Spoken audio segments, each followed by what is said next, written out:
Basta magandang umaga sa ating lahat mga ka-farmers. So finally natatapos na natin ng ano po, parang nasa 90% nang matapos ang ating ginagawang irrigation para po yung tubig galing sa taas dyan sa aming packing house sa tataniman natin ng kamatis ay makontrol. Pero ito mga ka-farmers, kung halimbawa ay nabid na namin to, bawat plot ay may irrigation, hindi malakas ang tubig dahil walang ibang matatakbuhan ng tubig na syempre napakataas doon. Dito ang bagsak lahat, so pumasok din siya tataniman natin ng ampalaya. Kaya nga parang hindi na makakapasok ang tubig na sobrang lakas. Yan, naglagay na lang kami ng irrigation para dito na ang tubig.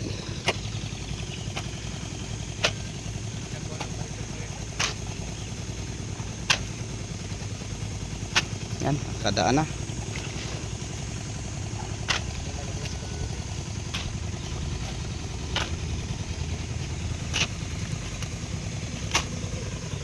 Yan, simula sa taas.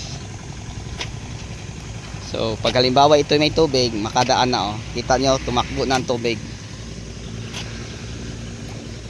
Yan. So pinagtulong-tulungan kasama mga kawan natin dito sa farm. So 10 na lang po kami dining natira dahil ay ang 4 mga ka-farmers ay nagtinda, no. Nag-harvest at nagtinda.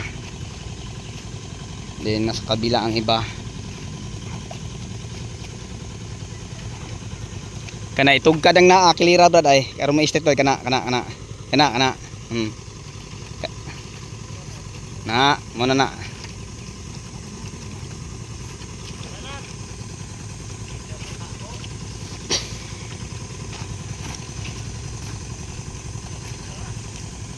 So yan po. Kita natin na pag halimbawa ito ay may tubig, makatakbo na, hindi na makakapasok. And then dito naman sa gilid, nilagyan na namin ng maliliit na irrigation para kung sakaling may tubig pa din, hindi na masyadong malakas. Kulang paggamay diha dapit brad, mga dos. Karang isang pala dong na. O di katol, kahit na ito'y mo ilong kato isa, bago. Yan. So madali lang po ito mga ka-farmers kasi pinapadaanan natin ng tiller. And then pag halimbawa ay malambot na, pinapapala natin sa kanila. So, kita natin mga ka-farmers, oh. Yan. Kasi adobe ang ilalim. Adobe. Matigas. No? Palanas sa amin sa Bisaya.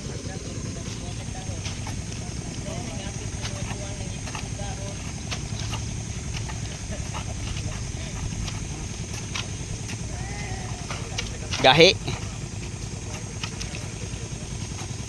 So ito pag may tubig, kita na nating makadaan na. Ayan. Kasi doon mababaw, dini mataas.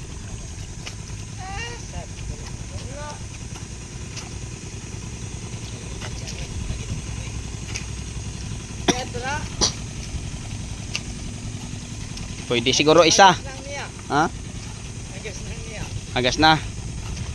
Pag gana nato imong traktor aron mauga. Kuaton tubil ato aron matubilan. Kay mahaw ta. Ato lang ning alainon aron ma-straight. Kuanan pagamay dong. Tama na diha dito sa nanay. Diha kana diha na. Paingon datok ni Brad.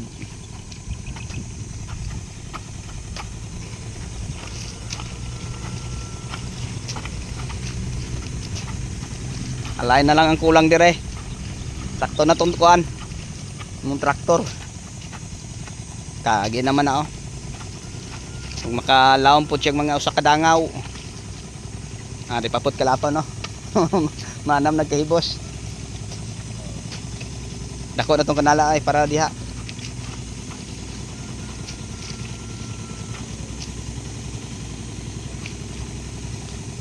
So yun po ang ating ginagawang irrigation, no? Para yung tubig makontrol.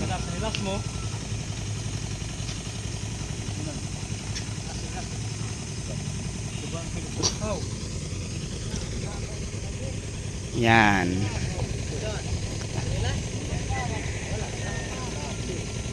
Op,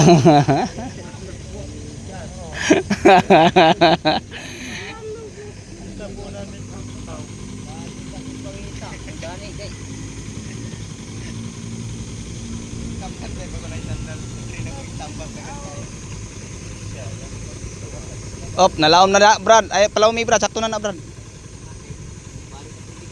Nalaom na kayo. Okay, so sa inyong lahat mga kapwa ko ka-farmers, mga ka-viewers, hanggang dito na lang po.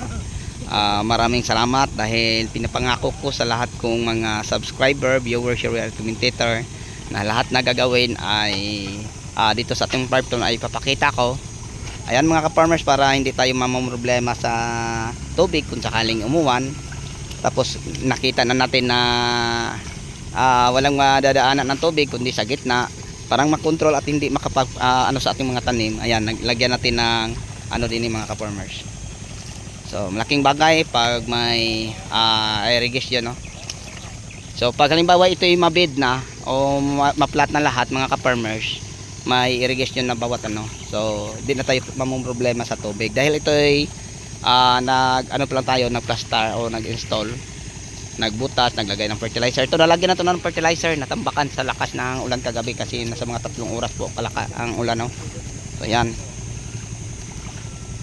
Okay, so yan lang po siguro. Thank you at maraming salamat. Bye bye and God bless.